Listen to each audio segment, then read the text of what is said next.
So Jerry Jones, he had a photo that surfaced through Washington Post. He had to throw on his Dr. Tom Dr. Tom glasses on, right? So Jerry Jones, he had some news that a picture that surfaced the internet, and it's dropping, it's raising a lot of eyebrows. And funny or not, it was released by the Washington Post, just a month after Daniel Snyder said he had dirty laundry on people. I mean, I'm just throwing it out there. All right. So basically, the photo was taken September 9th, 1957. I don't have the photo with us right now. 1957. That was 65 years ago at a high school in Little Rock, Arkansas. Jerry Jones was 14 years old. It was basically black students trying to go to school, and there was a mob of white students that were stopping them from getting in school, basically. And Jerry Jones was in the crowd, kind of doing this. Like people make it seem like he like this. He's just like this, basically. He just got his hair lifted up. His eyebrows not up. Like, what's going on? It's just kind of like I can't see. It's more of a I can't see look versus what's going on look. All right. So the Washington Post put a post out about it, and this was the cover, y'all. It said Jerry Jones helped transform the NFL, except when it comes to race. That was the title of the Washington Post release. So Jerry Jones, there are only been since Jerry Jones. So first of all, it's only 3 black coaches in the NFL right now. It's active. 3 black coaches when the league is over 70% black. All right. And then you got Jerry Jones, who's been an owner for 33 years. In his tenure as a coach, he has 8 head coaches, all white. All right. All of them were white. He only had 2 black coordinators, none since 2008. And normally when you get a head coaching job, you got to be a coordinator first. So a lot of people came across and felt like, you have a platform, you have the biggest platform in the NFL. Why aren't you hoping in this aspect? Now, me personally, I'm never try to put the racist label on somebody unless they blatantly do something that's racist. Because I never know what somebody's thinking, what's in their heart, and stuff like that. Now, Jerry Jones never came out and apologized or anything like that. I do think Jerry Jones should come out and recognize that what was going on there. I heard what he said. He said basically he was there out of curiosity. And the main thing he was worrying about was, am I going to get in trouble? But I didn't hear him. I'm not sure if I'm mistaken, but did he ever recognize what they were doing was bad? What they were doing, he don't agree with. I wasn't there supporting it. If I knew what I knew now, I probably would have done something about it. I think he should do something like that because it's sad. I don't want to go deep into this situation, but the whole Kyrie situation, how they pressed him out, he had to do all these things, meet with the Jewish leaders and all that stuff, just for him to play another basketball game. And Jerry Jones is like, it's no pressure. Now, obviously, Kyrie is an NBA player. Jerry Jones is a multi-billion-dollar owner. That's why in this world we can't get caught up with what people think because what matters really is how much you work for real. That's all that really matters. All right. So that's why we should always try to do the right thing, Monday or not. So I do think that he should come out though and apologize for saying like not apologize, but just let it be known that you don't support that stuff and what that was going on is bad. And talk about what he did. I think he said we came a long way, something like that. Now, far as him hiring black coaches, right? I'm not the type of guy that's like, you gotta hire a black coach. That's never been me. I'm not that guy. All right. Because at the end of the day, it's his team. He get to pick who he wants. All right. Because if we had a black owner, right, the black owner might go out his way to hire a black coach and it will be okay. But I understand why it would be okay because we don't have the opportunities and the white people do, right? So, but I'm like when Jeff Saturday got his job, I was like, I mean, he's the owner.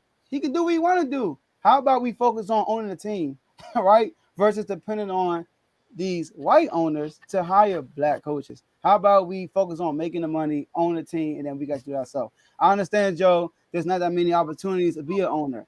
It was this year with the Broncos, right? The Broncos just sold their team. So opportunities will show up. Now, so my bottom line is, I'm gonna let y'all elaborate more on it. Is I think he should come out and say what I say he should say. Man, this is tough because Yeah. this is the second time Jerry Jones has put his fan base in a situation where we have to be like, look, bro, come on, man, like what you doing? Like we all know, we all have some inkling or speculation of like what billionaires and millionaires think of just black people in general. You brought up the Kyrie Irving situation, for example, and the fact that the NBA went through what they went through with Asia, and how all of the NBA players just like they told them don't talk about it, and then they just stopped talking about it immediately. Once this picture came out, I didn't know it was the Washington Post. I get all my news from Twitter, so I seen that and said, "Nah, Jerry, nah." And y'all know me, I always try to make light of situations, but always crack jokes, but also understand the seriousness in it. And I was like, "Why Jerry in the back? Like, why he ain't run to the front like he always do them post games?" He quick to jump in the camera then. So the information that you just gave me just now was just like he was 14, but it don't matter, right, wrong, or indifferent. You knew what they was doing. You seen them kids get off the bus. Like you didn't have to be nosy. You knew what it was. We seen the movies when they made announcements about it when segregation started. They was like, look, these kids is coming and they're gonna be here at this time and they're getting off the buses. Like we always seen it. Even in Forrest Gump, when the black kids walked into school, what Forrest Gump do? We start walking. Everybody's like, hey man, what you doing? So to me, Jerry did come out and acknowledge that he was in the photo, but he never acknowledged that what they were doing in the moment was wrong. He keeps sometimes he takes this businessman approach and thinks that the world thinks green. Like everything ain't green, Jerry. Like that right there. Some people like operate off emotion, and this goes back to Kaepernick and the kneeling. He told his players. He said, "Hey, we're not participating in none of that." And when he came out and when it more details came out, he said he went to all of his players and was like, it's not about race, it's about business. Like how would it look to the business? And we are in Texas and all of the things because he's thinking with money instead of thinking like with his heart. So sometimes when you operate in green and greed, you try to act like the other situations don't matter, but that matters most. Also to the black coach situation, Marvin Lewis, before they hired Mike McCarthy, the Rooney Rule. They said Marvin Lewis had a interview, but everybody in Dallas media was like, they already knew they was gonna hire Mike McCarthy. They didn't even.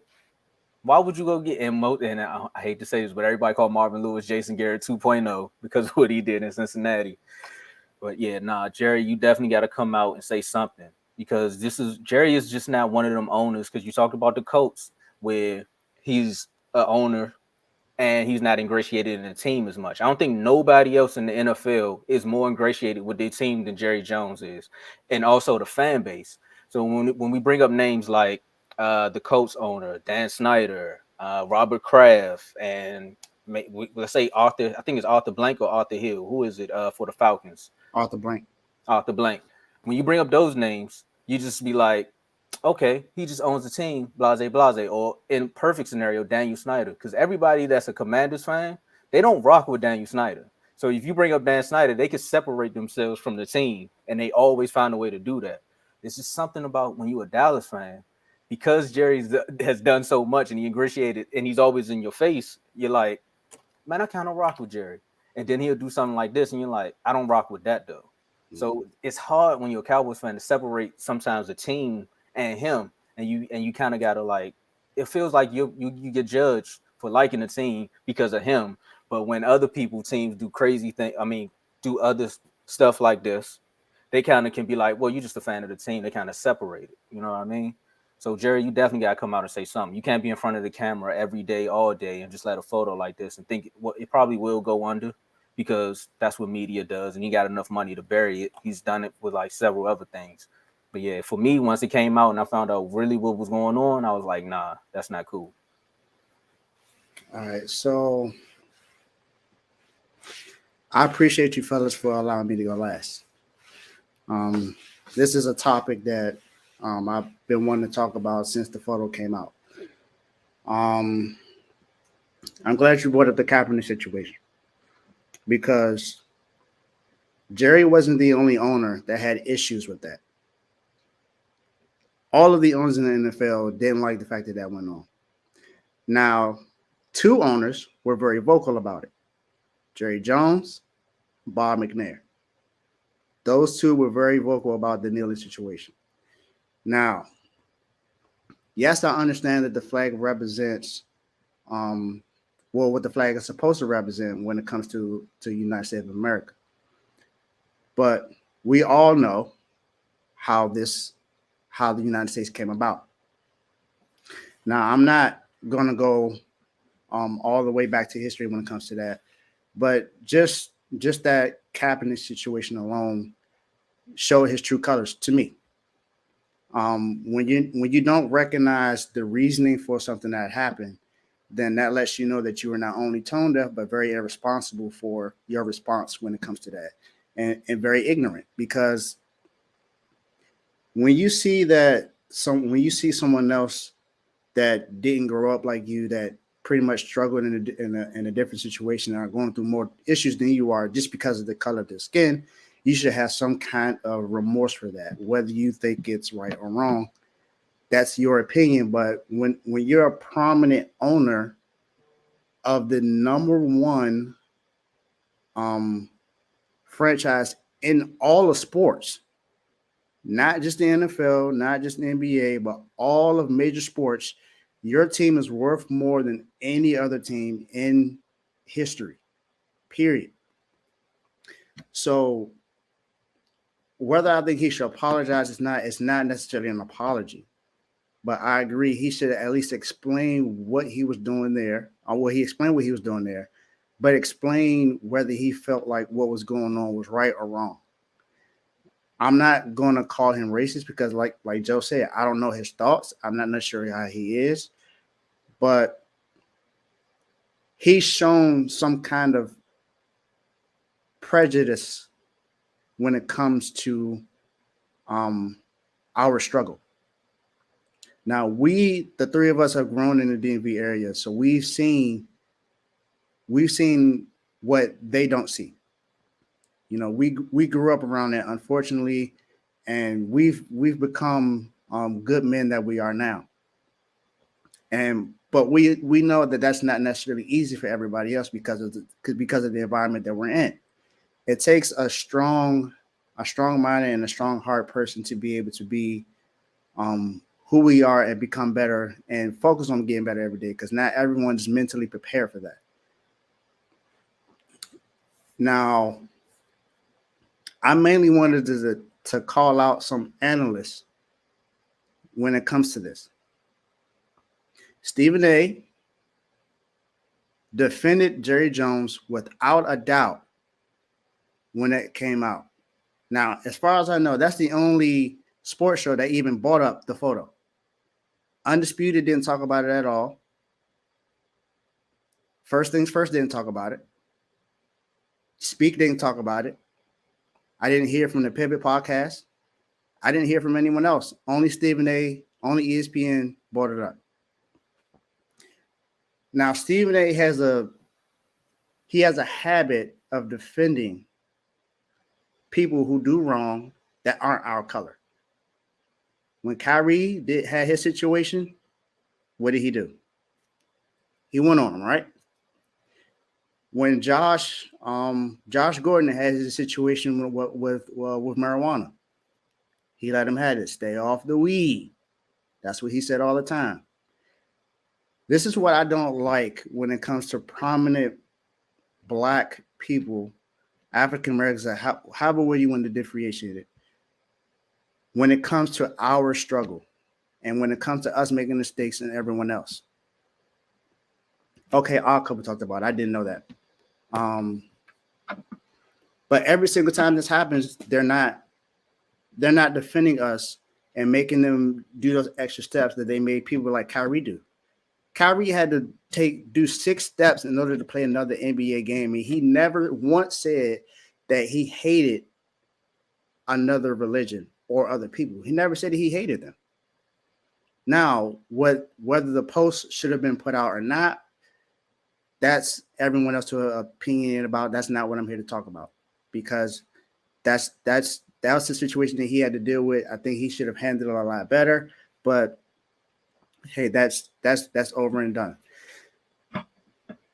But there's no reason why when people come at us wrong or do wrong to us that they shouldn't suffer the consequences that we did when we do wrong.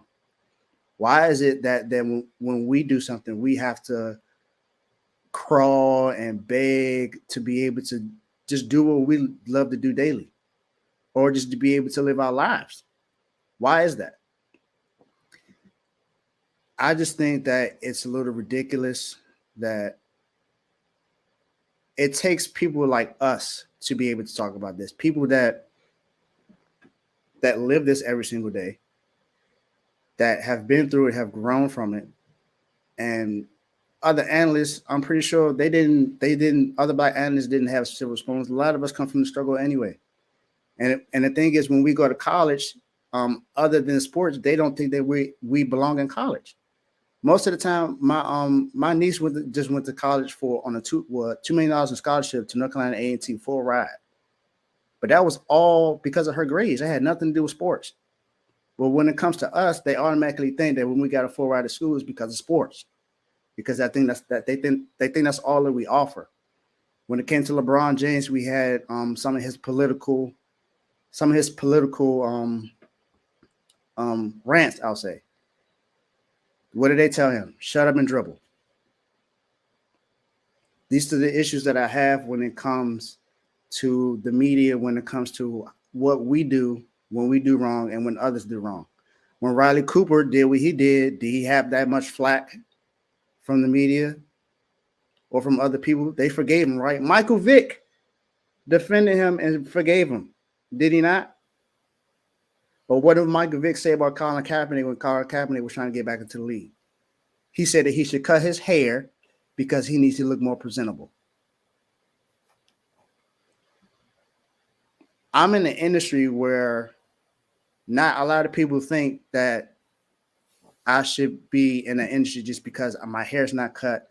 I don't dress a certain way and I don't look a certain way. But that doesn't mean that I don't deserve it because I worked just as hard as you did to get to that position. And I feel the same way about you guys as well. Because we work our way to get what we get. And we always have to work harder than everyone else. Because we already have that stigma against us that we're angry, we're mean, we're violent. When we all know that's not necessarily true, it's because of the environment that we were put in. Now, I just want analysts to keep that same energy when it comes to other people when they do that to us. Don't only come at our players and when we do wrong because we already have it hard on ourselves. Do that to everyone else when they disrespect us and don't defend us when we know that we didn't do anything wrong. That's pretty much all I got to say about that. I'm glad y'all allowed me to go last because I had to get that out because there's a lot of points that people don't talk about that needs to be said. Man, nah.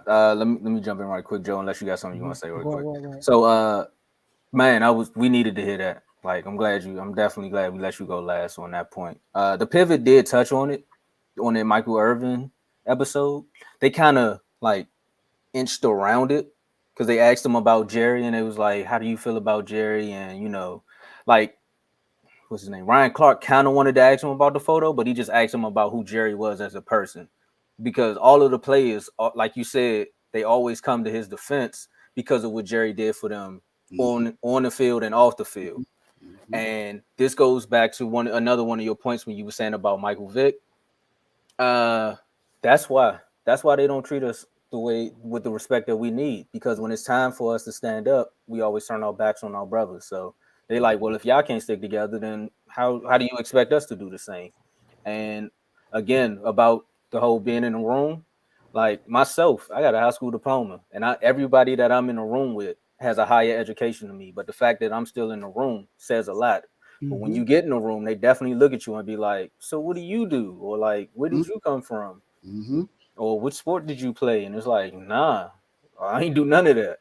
I just work. Yeah, man. I agree. I relate. And like you said, nobody kept their mouth shut, but when Kyrie's situation, they killed that dude. Like everybody, I was so disappointed with like Shaq, Charles Barkley, LeBron said something, you know what I mean? Which is crazy, you know. And I agree with you, Tom, on what you said. Jerry sees green over everything, Mm-hmm. right? And I don't want to take a left turn to like Christianity, but you can't put money above people. You really can't. You know, people try to twist that line. Money is the root of root of evil. The That's love not of a money. lie. It's not. Money is only an object. You can't jump out your pocket and kill people, right? But you can't put money before God or people. Can't do that. So but everybody's their own human being, and that's why we have platforms like this to actually speak what David said. We actually grew up in a certain place. We don't have restrictions, so we can say what we want. So I'm glad we addressed this topic. Also, the place that we grew up in is where all the bills are passed. So the fact that politicians Wow. see how we living and Mm-hmm. don't care, Mm-hmm. that right Yeah, there. I tell people all the time, I'm like, man, it's a nation's capital. If you go there, you'll be disappointed for real. If you drive around the whole DC, you'll be like, this is a nation's capital. Yeah. You you from a different country, you would think that DC should be like a golden place of the US. Right. It's not. 7 blocks away from the Capitol is where I grew up, like the neighborhood I used to be in. That's not the best neighborhood to grow up in if you coming from what Georgetown has became, because that was all black at one point. But Exactly. yeah, I'm definitely glad we talked about this one. I was like, I don't know how I'm gonna address this one because Jerry messed up. People come to DC all the time and go downtown and tour the monuments and all that. That's not the real DC, people. What you see right here is the real DC. We grew up around here. We grew up with go-go music and all that stuff. We understand all this. We grew up when this was Chocolate City. Also, it wasn't just called Chocolate City. It was also called the murder capital, and it's for a reason. Sad. People brag about it. We're not bragging about that, trust me. All right. Nope.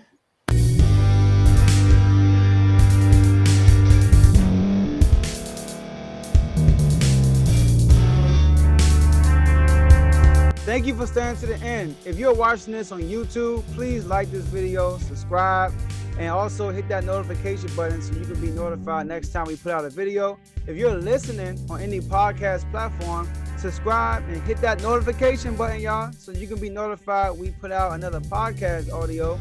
And last but not least, hit that share button. No matter what you're listening to or watching it, hit that share button and send it to somebody that you know that would love to watch this episode you just listened to. So once again, thank you for staying to the end, and we'll see y'all in the next episode.